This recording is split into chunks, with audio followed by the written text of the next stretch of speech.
అందరు కలిసి చేస్తేనే ముందుకెళ్తాం అన్నమాట. ఎవరి స్వార్థం లేదు ఇక్కడ.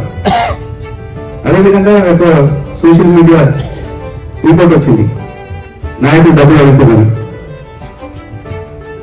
దాన్ని పూర్తి స్థాయిగా ఖండిస్తున్నాను.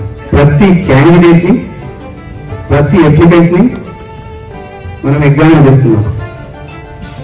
డిపార్ట్మెంట్ ద్వారా, సర్వే టీమ్స్ ద్వారా.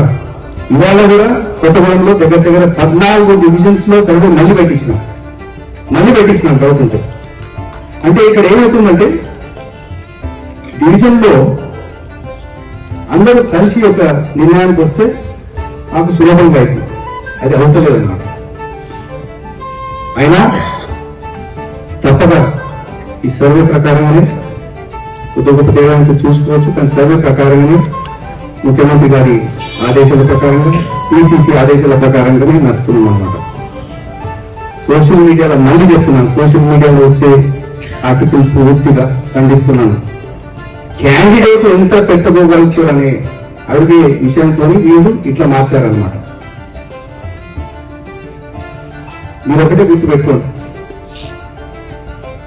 మళ్ళీ కాంగ్రెస్ రావాలంటే మనం అందరం కలిసి ఉంటేనే కాంగ్రెస్ ముందుకు పోతారనమాట, లేదు పోదు. కొత్తగూడెంలో కొన్ని గ్యాప్స్ ఉన్నాయి. అంటే దగ్గర తిరుగుతున్నారు. ఎన్ఆర్ఈజీఎస్ ఫండ్స్ కూడా ఇక్కడే పెట్టాను ఎక్కువ, ఎంపీఎల్ఈడి ఫండ్స్ కూడా ఇక్కడనే పెడుతున్నాను. ఇక్కడే ఎక్కువ శాతం జరుగుతున్నాను. ఎందుకంటే ఇక్కడ పొత్తులో మనకు సిపిఐకి ఇచ్చాను. సర్పంచ్ ఎలక్షన్ లో కూడా దగ్గర 7-8 సార్లు పొత్తు కుదుర్చుకోవడానికి నేను వెళ్ళాను అనమాట. నేను ఎంతమంది లేదు, నాకు నియోజకవర్గంలో పోలేదు, నేను వెళ్ళాను చూడలేదు. ఇప్పుడు కూడా ఎన్నో సార్లు ప్రయత్నం చేశాను. ఎందుకంటే అప్పుడు పెట్టదలుచుకోలేదు. కానీ ఒకటే ఇది చెప్తున్నాను, అందరూ కలిసి పని చేస్తేనే మనం బయటపడతాం. ఎవరికి వచ్చింది, ఎవరిది స్వార్థం లేదు. ఏ నాయకుడికి ఇక్కడ స్వార్థం లేదు. నేను క్లియర్గా అందరికి చెప్పేసిన అందరికి అర్థమైంది. అందుకొరకే ఇక్కడ ఈ ఇంట్రెస్ట్ ఉంది, ఆ ఇంట్రెస్ట్ ఉందని ఎవరన్నా అంటే తప్పు. చాలా కష్టపడి క్లియర్ మా క్యాండిడేట్ కి సెలెక్ట్ చేస్తున్నాం, మనం చేస్తున్నాం. ఇప్పటి వరకు సర్వే టీమ్స్ ఇంకా తిరుగుతున్నాయి, వాళ్ళంచలో తిరుగుతున్నాయి, కొత్తగూడెంలో తిరుగుతున్నాయి. అమ్మ మనకి 60 డివిజన్స్ ఉన్నాయి. అక్కడ 27, ఇక్కడ 29, సుజాత్ నగర్ లో 4 అమ్మా. సర్వే టీమ్స్ ఇంకా వెళ్తే మోస్ట్ ప్రాబ్లీ మనం ఈవినింగ్ వరకు అన్నీ అయిపోతాయి.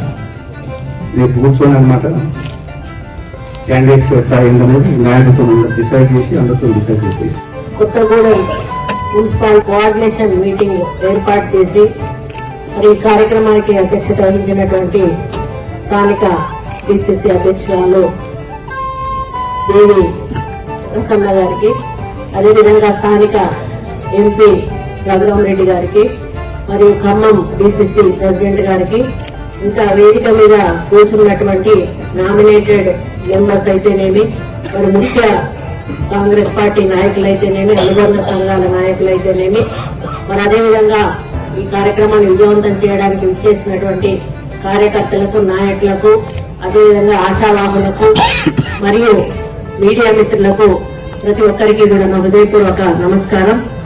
మరి సమ్మక్క సారలమ్మ జాతర ఉండడం వలన నేను ముందు అటెండ్ అవ్వలేకపోయాను. కానీ డిసిసి అధ్యక్షులతో మాట్లాడుతూ, కోఆర్డినేషన్ చేస్తూ, కమిటీలు అవి వేస్తూ మరి సమావేశాలు ఏర్పాటు చేయండి అని చెప్పడం జరిగింది. నామినేషన్లు వేసే వాళ్ళు వేస్తే తర్వాత మరి మాట్లాడుకోవచ్చని వాళ్ళతోటి మాట్లాడి చెప్పడం జరిగింది. మరి ఈ రోజు మొత్తంగా 7 మున్సిపాలిటీలు కూడా కోఆర్డినేషన్ మీటింగ్ కండక్ట్ చేస్తూ లాస్ట్ సమావేశం ఇక్కడికి రావడం ఇంత ఆలస్యమైనందున అన్నిదా భావించవద్దని ముందుగా తెలియజేస్తూ, మరి కాంగ్రెస్ పార్టీ అధికారంలోకి వచ్చిన దగ్గర నుంచి ముఖ్యమంత్రి రేవంత్ రెడ్డి గారు మరి ప్రజల పట్ల, తెలంగాణ పట్ల, తెలంగాణ అభివృద్ధి పట్ల ప్రత్యేక దృష్టి సారిస్తూ మరి ఈరోజు తెలంగాణ చిత్రాన్ని మన దేశంలో మొదటి స్థానంలో పెట్టాలన్న ఆలోచనతో వారు 2047 రైజింగ్ తెలంగాణ అని ఒక నినాదంతో ముందుకు పోతున్న సందర్భంలో మనం ఎంపీ ఎలక్షన్లలో కూడా మన ఎంపీలను మరి కొంతమందిని కోల్పోయినా కూడా గెలిపించుకున్నాము. మరి మొన్న జరిగినటువంటి సర్పంచ్ ఎన్నికల్లో కూడా మరి ప్రభుత్వం చేపడుతున్నటువంటి వెల్ఫేర్ యాక్టివిటీస్ అయితేనేమి, డెవలప్మెంట్ అయితేనేమి, వాటిని చూసి మరి మెజారిటీ సర్పంచ్లను కూడా ప్రజలు గెలిపించడం జరిగింది. అదే క్రమంలో ఈ రోజు జరుగుతున్నటువంటి మున్సిపాలిటీ ఎన్నికల్లో కూడా అన్ని మున్సిపాలిటీల్లో మాక్సిమం మున్సిపాలిటీలను గెలవాలనేటువంటి ఒక లక్ష్యంతో మరి ఒక్కొక్క పార్లమెంట్ కు ఒకరిని ఇన్ఛార్జిగా వేస్తూ మరి ఇక్కడ నన్ను ఈ ఖమ్మం పార్లమెంట్ కు వేయడం జరిగింది. మరి అంతటా కూడా చాలా పాజిటివ్ వాతావరణం పొద్దుటి నుంచి నేను చూస్తా ఉన్నాను. అందరూ కూడా గెలుపు ధీమాతోటే మరి మాట్లాడడం జరిగింది. 100% గెలుస్తారని కూడా నేను ఆశిస్తా ఉన్నాను. ఎందుకంటే ప్రభుత్వం చేపట్టే ప్రతి వెల్ఫేర్ యాక్టివిటీ కానీ, అభివృద్ధి కానీ గల్లీ గల్లీకి, ఇంటింటికి కూడా చేరిన విషయం మనందరికీ కూడా తెలుసు. మరి అంతేకాకుండా ఈ ఉమ్మడి ఖమ్మంలో 3 మంత్రులు ఉండడం, 3 కూడా మరి వారు ఈ జిల్లా అభివృద్ధి కోసం చేస్తున్న కృషి కూడా మనందరికీ కూడా తెలుసు.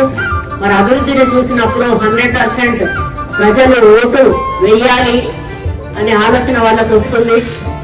మళ్ళీ వీళ్ళని గెలిపిస్తే ఇంకా ఎక్కువ అభివృద్ధి జరుగుతుంది అనేటువంటి ఆశ కూడా వాళ్ళకు ఉంటుంది. అందుకే నేను చెప్పేది ఒకటే, గవర్నమెంట్ మనదుంటే మనకు సరిపోదు.